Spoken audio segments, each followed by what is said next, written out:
पुराने जमाने की बात है। एक राजा था, उसके 7 लड़के थे। 6 का विवाह हो गया था, 7वां अभी कुंवारा था। एक दिन वह महल में बैठा था कि उसे बड़े जोर की प्यास लगी। उसने इधर उधर देखा तो सामने से उसकी छोटी भाभी आती दिखाई दी। उसने कहा, भाभी, मुझे एक गिलास पानी दे दो। महल में इतने नौकर चाकर होते हुए भी सबसे छोटे राजकुमार की यह हिम्मत कैसे हुई? भाभी मन ही मन खींच उठी। ठीक उन्होंने व्यंग्य भरे स्वर में कहा, तुम्हारा इतना ऊंचा दिमाग है तो जाओ, रानी पद्मिनी को ले आओ।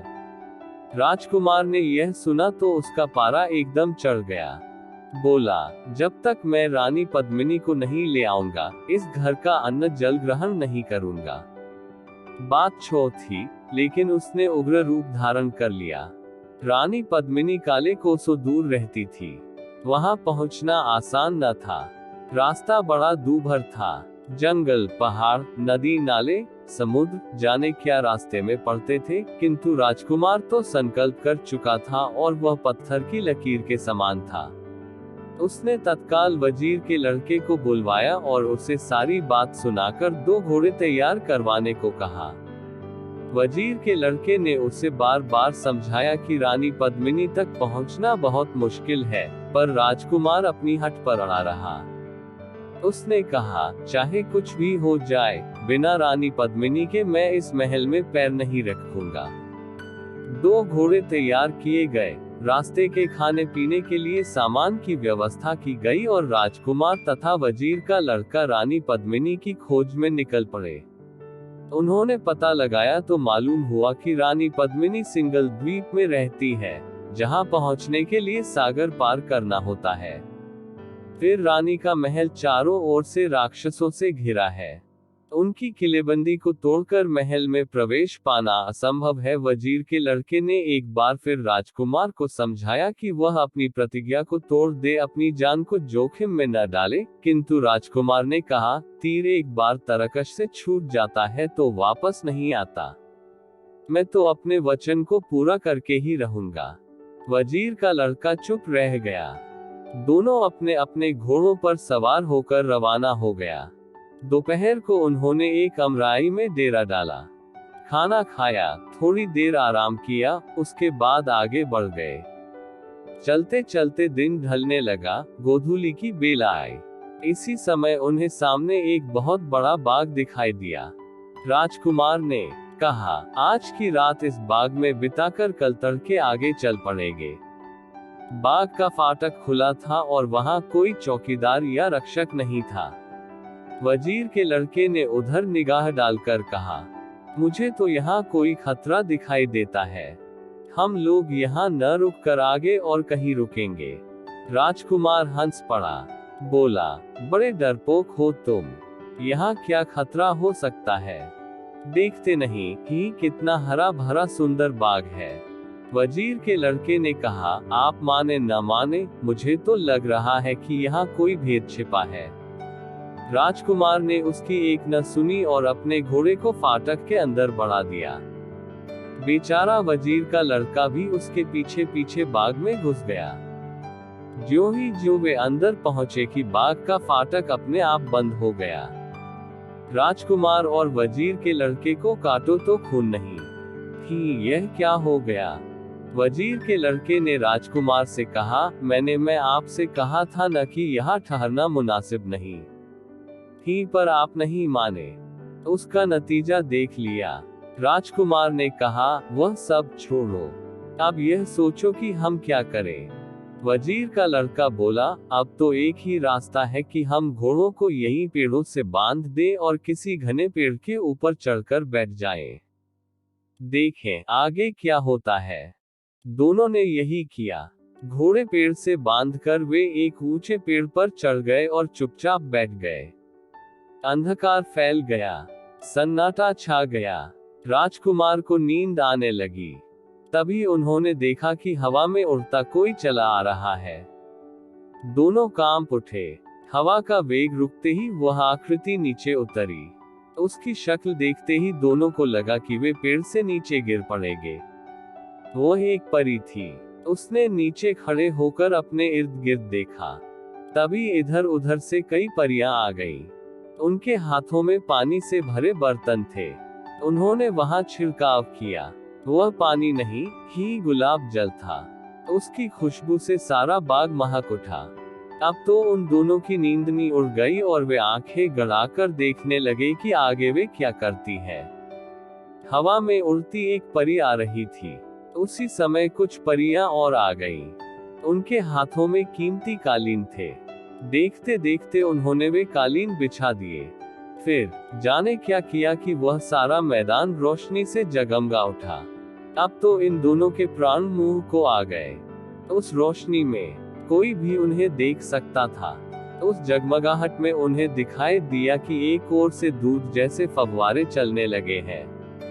पेड़ों की हरियाली अब बड़ी ही मोहक लगने लगी।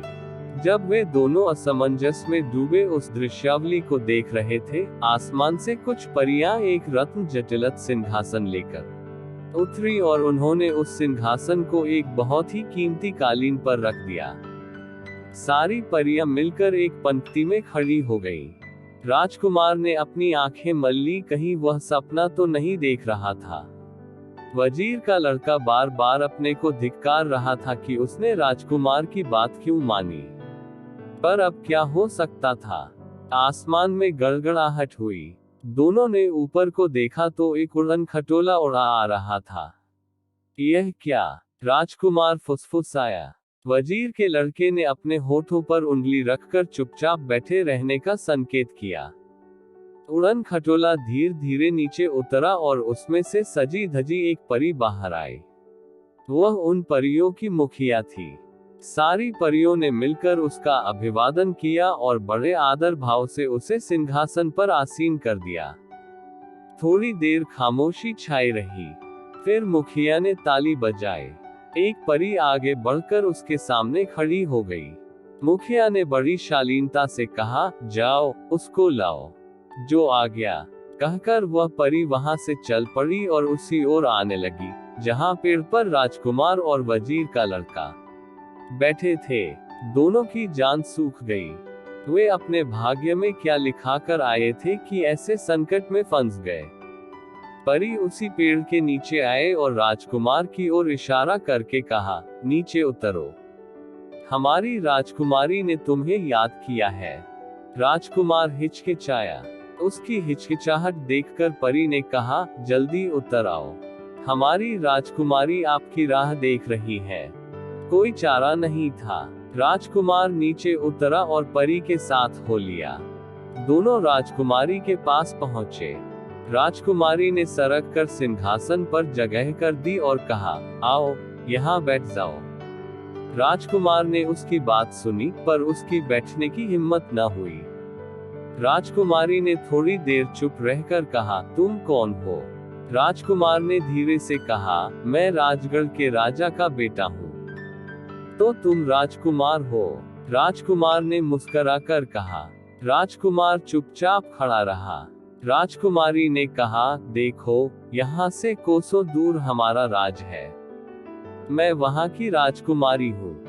बहुत दिनों से इंतजार कर रही थी कि कोई राजकुमार यहाँ आए।